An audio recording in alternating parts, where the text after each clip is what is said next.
तनी बस्ती में मस्त दुनू रहे के पास में होई चुसाई हजमोला के साथ में सितंबर में साथ सुना देबू तू कैसे माना न करबली हो तू जैसे अक्टूबर में डूबे के फिले में जान बुझलू अरे हम रतिया में तकिया पकड़ले तू रही हो खाली हिले में जान हम रतिया में तकिया पकड़ले तू रही हो खाली हिले में जान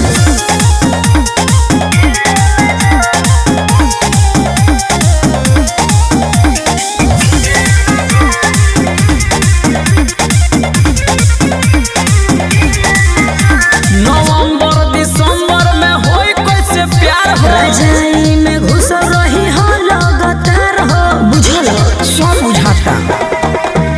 आज संजय शराबी शशि जैसन भातार हो मिली न खोजब के तनो दिया बार के पूरे साल के मजा लेबो रानी रौरो तो बाजा भेटई रजा जानी हम तोरा खिले तोके दिले में जान बुझलू अरे हम रतिया में तकिया पकड़ले तू रही हो खाली हिले में जान हम रतिया में तकिया पकड़ले तू रही हो खाली हिले में जान बुझल करो सब बुझा गए।